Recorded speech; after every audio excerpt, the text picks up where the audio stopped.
YouTuber ಆಗಬೇಕು ಅಂತ ತುಂಬಾ ಸತಿ ವಿಡಿಯೋಸ್ ಮಾಡಿದೆ, ಬಟ್ ಆ ಫೀಲ್ ಇರುತ್ತಲ್ಲ ಯೂಟ್ಯೂಬರ್ ಅಂತ, ಆ ಫೀಲ್ ನಂಗೆ ಬರಲೇ ಇಲ್ಲ.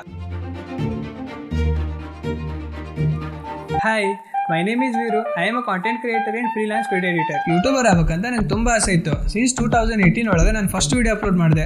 ಐ ಥಿಂಕ್ ಅರೌಂಡ್ ಒಂದು 6 years ಬ್ಯಾಕ್. ಬಟ್ ನಾನು ಅವಾಗ ಕನ್ಸಿಸ್ಟೆನ್ಸಿ ಇರಲಿಲ್ಲ, because half knowledge and another reason is no confidence and no skills. When I PUC ಇದ್ನಲ್ವಾ, ಅವಾಗಿಂದ ನಾನು ಎಡಿಟ್ ಮಾಡ್ತಿದ್ದೆ. ಫೋಟೋಗ್ರಫಿ ಅಂಡ್ ಎಡಿಟಿಂಗ್ ಒಳಗೆ ತುಂಬಾ ಹುಚ್ಚಿತ್ತು. ಅಂಡ್ ದೆನ್ PUC ಇಂದ ಡೈರೆಕ್ಟ್ IT ಆಗಿ ಬಂದೆ. ಅದಕ್ಕೂ ಒಂದು ರೀಸನ್ ಐತಿ, ಮುಂದೆ ಹೇಳ್ತೀನಿ. ಸೊ 2017 ಒಳಗೆ ಫಸ್ಟ್ ವಿಡಿಯೋ ಅಂತ ಹೇಳಿದ್ನಲ್ಲ, ಅದು ಕಾಮಿಡಿ ವಿಡಿಯೋಸ್. ಅದರೊಳಗೂ ನಾನು ಜಾಸ್ತಿ ಅಪ್ಲೋಡ್ ಮಾಡಿಲ್ಲ, ಓನ್ಲಿ 3 videos ಅಷ್ಟೇ ಅಪ್ಲೋಡ್ ಮಾಡಿದ್ದು. ಅದ್ರಾಗೂ ಕನ್ಸಿಸ್ಟೆನ್ಸಿ ಮೇಂಟೈನ್ ಮಾಡಲಿಲ್ಲ, ಬಿಕಾಸ್ ಯೂಟ್ಯೂಬರ್ ಅನ್ನ ಫೀಲ ಬರಲಿಲ್ಲ. ಮತ್ತೆ ಅಲ್ಲಿಂದ ಸ್ಟಾರ್ಟ್ ಮಾಡಿದೆ. ಬಟ್ ಈ ಸತಿ ವ್ಲಾಗ್ ಸ್ಟಾರ್ಟ್ ಮಾಡಿದೆ. ಹಾಯ್, ಗುಡ್ ಮಾರ್ನಿಂಗ್ ಎಲ್ಲರಿಗೂ ನಮಸ್ಕಾರ. ಇವತ್ತು ನಾವೆಲ್ಲಿ ಬಂದೀವಿ ಅಂತ ಗೊತ್ತಾ? ಇವತ್ತು ನಾವು ಹೊನ್ನಾವರಕ್ಕೆ ಬಂದೀವಿ. ಅದ್ರಾಗೂ ನಾನು ರೆಗ್ಯುಲರ್ ವಿಡಿಯೋಸ್ ಅಪ್ಲೋಡ್ ಮಾಡಲಿಲ್ಲ. ಅಂಡ್ ಇನ್ನೊಂದು ಇಶ್ಯೂ ಏನಿತ್ತಂದ್ರೆ, ನಾನು ಅಪ್ಲೋಡ್ ಮಾಡೋ ವಿಡಿಯೋಸ್ ಹೈಯೆಸ್ಟ್ ಕ್ವಾಲಿಟಿ ಒಳಗೆ ಇರ್ಬೇಕಂತ. ಅದೇ ಥಾಟ್ ಇಂತ್ರ ನಾನು ವಿಡಿಯೋಸ್ ಅಪ್ಲೋಡ್ ಮಾಡಕ್ ಆಗ್ತಿರಲಿಲ್ಲ, ಬಿಕಾಸ್ ನಂಗೆ ಗೊತ್ತಿರಲಿಲ್ಲ ಹೈ ಕ್ವಾಲಿಟಿ ವಿಡಿಯೋಸ್ ಶೂಟ್ ಹೆಂಗ್ ಮಾಡೋದಂತ. ಸೊ ನನ್ಗೆ ಯಾರು ಗೈಡ್ ಮಾಡೋರು ಕೂಡ ಇರಲಿಲ್ಲ. ಸೊ ನಾನು ಏನ್ ಮಾಡ್ತಿದ್ದೆ ಅದೇ ಸರಿ ಅನ್ನೋ ತರ ಇರ್ತಿತ್ತು. ಕ್ಯಾಮ್ರಾ ಮುಂದೆ ಕೂತ್ಕೊಂಡು ವಿಡಿಯೋಸ್ ಮಾಡಬೇಕಾದ್ರೆ ಅಗೇನ್ ಅಂಡ್ ಅಗೇನ್ ರೀಟೇಕ್ಸ್ ತಗೊಂತಿದ್ದೆ. ನಾನು ಹಾಕೋ ಯೂಟ್ಯೂಬಲ್ಲಿ ಮಾಡಿರೋ ಎಲ್ಲ ಫೋಟೋ ಏನು ಕ್ಯಾಮ್ರಾ ಕರೇಜ್ ಇರಲಿಲ್ಲ ಅಂಡ್ ಆ ಕಾನ್ಫಿಡೆನ್ಸ್. ಪ್ರತಿಯೊಬ್ಬರ ಲೈಫಲ್ಲೂ ಒಂದಲ್ಲ ಒಂದು ಹುಡುಗಿ ಎಂಟ್ರಿ ಕೊಟ್ಟಿರ್ತಾಳೆ.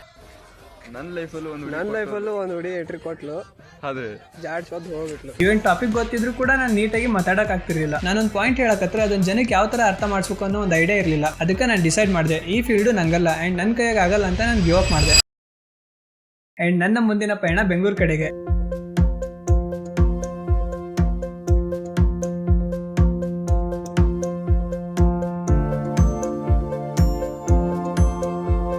ಯೂಟ್ಯೂಬರ್ ಆಗಿಲ್ಲ ಅಂದ್ರೆ ಏನಾಯ್ತು, ವಿಡಿಯೋ ಎಡಿಟರ್ ಆಗೋಣ ಅಂತ ಡಿಸೈಡ್ ಮಾಡಿದೆ. ನನ್ ಗುಡ್ ಥಿಂಗ್ ಏನಂದ್ರೆ ಎಡಿಟಿಂಗ್ ಒಳಗೂ ಇಂಟ್ರೆಸ್ಟ್ ಇತ್ತು, ಫೋಟೋಗ್ರಫಿ ಒಳಗೂ ಇಂಟ್ರೆಸ್ಟ್ ಇತ್ತು. ಸೊ ನಾನು ಆ ಸ್ಕಿಲ್ ನ ಡೆವಲಪ್ ಮಾಡ್ಕೊಂಡೆ. ITI ಕಂಪ್ಲೀಟ್ ಮಾಡಿ ಜಾಬ್ ಮಾಡಲಿಲ್ಲ, ಡೈರೆಕ್ಟ್ ಎಡಿಟಿಂಗ್ ಫೀಲ್ಡ್ ಒಳಗೆ ಎಂಟರ್ ಆದೆ. ಸೊ 1 year ಒಳಗೆ ನನ್ನ ಸ್ಕಿಲ್ ಇಂಪ್ರೂವ್ಮೆಂಟ್ ಮಾಡ್ಕೊಂಡು ಜಾಬ್ ಮಾಡಿದೆ.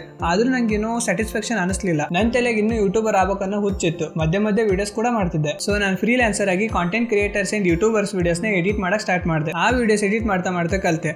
ಒಂದು ಯೂಟ್ಯೂಬ್ ವಿಡಿಯೋನ ಶೂಟ್ ಮಾಡ್ಬೇಕಂದ್ರೆ ಏನೇನ್ ಪ್ರೊಸೆಸ್ ಫಾಲೋ ಮಾಡಬೇಕು, ಏನ್ ಸ್ಟೆಪ್ಸ್ ತಗೋಬೇಕು, ಸ್ಕ್ರಿಪ್ಟ್ ರೈಟಿಂಗ್ ಆಗಿರ್ಬೋದು, ವಿಡಿಯೋ ಎಡಿಟಿಂಗ್ ಆಗಿರ್ಬೋದು, ಸ್ಟೋರಿ ಟೆಲ್ಲಿಂಗ್ ಆಗಿರ್ಬೋದು, ಬಿ ರೋಲ್ಸ್, ಎ ರೋಲ್ಸ್, ಇದೆಲ್ಲ ತಿಳ್ಕೊಂಡೆ. ಅವ್ರ ವಿಡಿಯೋಸ್ ಎಡಿಟ್ ಮಾಡ್ತಾ ನಂಗೂ ಫೀಲ್ ಆಯ್ತು, ಇದೇ ಪ್ರೊಸೆಸ್ ಫಾಲೋ ಮಾಡ್ಕೊಂಡು ನಾನು ಕೂಡ ಒಳ್ಳೆ ವಿಡಿಯೋಸ್ ನ ಮಾಡ್ಬೋದು ಅಂತ. And then I started making Instagram reels. ಹೌದು, ನಾನು ಡೈರೆಕ್ಟ್ ಯೂಟ್ಯೂಬ್ ನಾಗ ವಿಡಿಯೋಸ್ ಅಪ್ಲೋಡ್ ಮಾಡಕ್ ಸ್ಟಾರ್ಟ್ ಮಾಡಿಲ್ಲ. ರೀಲ್ಸ್ ಯಾಕೆ ಸ್ಟಾರ್ಟ್ ಮಾಡಿದೆ ಅಂದ್ರೆ, ಫಸ್ಟ್ ಒಂದು ಸಣ್ಣ ಸ್ಟೆಪ್ ತಗೊಳ್ಳೋಣ.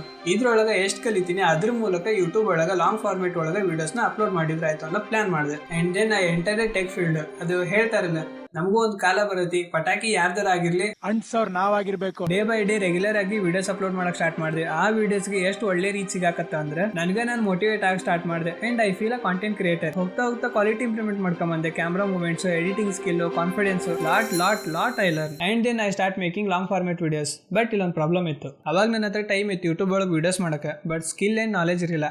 ಬಟ್ ಇವಾಗ ಇವೆರಡೂ ಅದಾವು, ಬಟ್ ಟೈಮ್ ಇಲ್ಲ. ಸ್ಟಿಲ್ ನನ್ನ ಟೈಮ್ ಫ್ರೀ ಮಾಡ್ಕೊಂಡು ವಿಡಿಯೋಸ್ ಮಾಡ್ತೀನಿ. ಇವಾಗ ನಾನು ಒಂದು ವಿಡಿಯೋ ಮಾಡಕ್ಕೆ ಎಷ್ಟು ಖುಷಿ ಸಿಗುತ್ತಲ್ಲ, ಅದು ಬೇರೆ ಲೆವೆಲ್. ಅಂಡ್ ನಾನು ಯೂಟ್ಯೂಬರ್ ಅಂತ ಫೀಲ್ ಕೂಡ ಆಯ್ತು. ನಾನು ಯೂಟ್ಯೂಬರ್ ಆಗೋದು ನನ್ನ ಕೈಯಾಗ ಆಗುತ್ತೆ ಅಂತ ಕಳ್ಕೊಂಡಿರೋ ಎಲ್ಲ ಕಾನ್ಫಿಡೆನ್ಸ್ ಮತ್ತೆ ಬೂಸ್ಟ್ ಆಯ್ತು. ಸೊ ಇದು ನನ್ನ ಲಾಸ್ಟ್ ಅಟೆಂಪ್ಟ್. ನನ್ನ ಲೈಫ್ ಒಳಗೆ ಎಷ್ಟರ ಪ್ರಾಬ್ಲಮ್ ಬರಲಿ, ಎಷ್ಟರ ಫ್ರೀಲಾನ್ಸ್ ಪ್ರಾಜೆಕ್ಟ್ ಬರಲಿ, ಬಟ್ ಸ್ಟಿಲ್ ನಾನು ವೀಕ್ಲಿ ಒಂದು ವಿಡಿಯೋ ಅಪ್ಲೋಡ್ ಮಾಡ್ತೀನಿ. ಬೆಂಗಳೂರಿಗೆ ಬಂದು 4 ವರ್ಷದ ಜರ್ನಿ 2018 ಒಳಗೆ ಯೂಟ್ಯೂಬರ್ ಆಗ್ಬೇಕಂತ ಡಿಸೈಡ್ ಮಾಡಿರೋ ಆ ಹುಡುಗಗೆ ಭಾಳ ಡಿಫರೆನ್ಸ್ ಐತಿ. ಇವತ್ತು ನಂಗೆ ನಾನು ಈ ಪೊಸಿಷನ್ ಒಳಗೆ ನೋಡಕ್ಕೆ ತುಂಬಾ ಪ್ರೌಡ್ ಅನಿಸ್ತೈತಿ. ಬಿಕಾಸ್ ಒಂದು ಟೈಮ್ ಒಳಗೆ ನನ್ನ ಫ್ಯೂಚರ್ ಒಳಗೆ ಏನಾಗಬೇಕು ಅನ್ನೋ ಒಂದು ಗೋಲ್ ಕೂಡ ಇರಲಿಲ್ಲ. SSLC ಪಾಸ್ ಆಗಿ ನನ್ನ ಫ್ರೆಂಡ್ಸ್ ಎಲ್ಲ ಕಾಮರ್ಸ್ ತಗೊಂಡ್ರು. ಸೊ ನಾನು ಕೂಡ ಕಾಮರ್ಸ್ ತಗೊಂಡೆ. And then PUC first year fail ಆದೆ.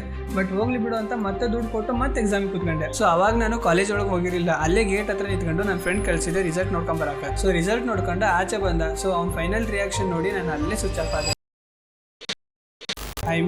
ಅಗೇನ್ ನಾನು ಮತ್ತೆ ಫೇಲ್ ಆದೆ. ನನ್ನ ಮೈಂಡ್ ಬ್ಲ್ಯಾಂಕ್ ಇತ್ತು. ನನ್ನ ಫ್ಯೂಚರ್ ಗೋಲ್ ಇರಲಿಲ್ಲ, ಮುಂದೆ ಏನು ಮಾಡಬೇಕು ಅನ್ನೋ ಐಡಿಯಾ ಇರಲಿಲ್ಲ. ಆಫ್ಟರ್ 2-3 months ಟೈಮ್ ವೇಸ್ಟ್ ಮಾಡಿ ITI ಅಡ್ಮಿಷನ್ ಮಾಡಿಸಿದೆ. ಸೊ ಅಲ್ಲಿಂದ ಇಲ್ಲಿ ತನಕ ಜರ್ನಿ ನೋಡ್ಕೊಂಡ್ ಬಂದ್ರೆ ನಂಗೆ ನಂಬಕ್ಕಾಗಲ್ಲ. ಬಟ್ ಸ್ಟಿಲ್ ಇವತ್ತು ಇಲ್ಲಿ ವಿಡಿಯೋ ಮಾಡತ್ತೀನಿ. ಒಬ್ಬ ಯೂಟ್ಯೂಬರ್ ಆಗಿ ನಿಂತ್ಕೊಂಡನಿ. ಇದೆಲ್ಲ ತಲೆಗೆ ಇಟ್ಕೊಂಡು ಒಂದು ಒಳ್ಳೆ ಮಾತು ಹೇಳೋದಾದ್ರೆ, ಟೈಮ್ ತಗೋರಿ, ಬಟ್ ಗಿವ್ ಅಪ್ ಮಾಡಕ್ ಹೋಗ್ಬೇಡ್ರಿ. ನಿಮ್ಮ ಲೈಫ್ ಒಳಗೂ ನೀವು ಏನಾರು ಅಚೀವ್ ಮಾಡಬೇಕು ಅನ್ನೋ ಒಂದು ಟಾರ್ಗೆಟ್ ಇತ್ತಂದ್ರೆ ನಿಮ್ಮ ಟಾರ್ಗೆಟ್ನ ನೀವು ರೀಚ್ ಆಗೇ ಆಗ್ತೀರಿ. Everyone fail over and over again, but those who trying harder and they getting the people who achieve greatness.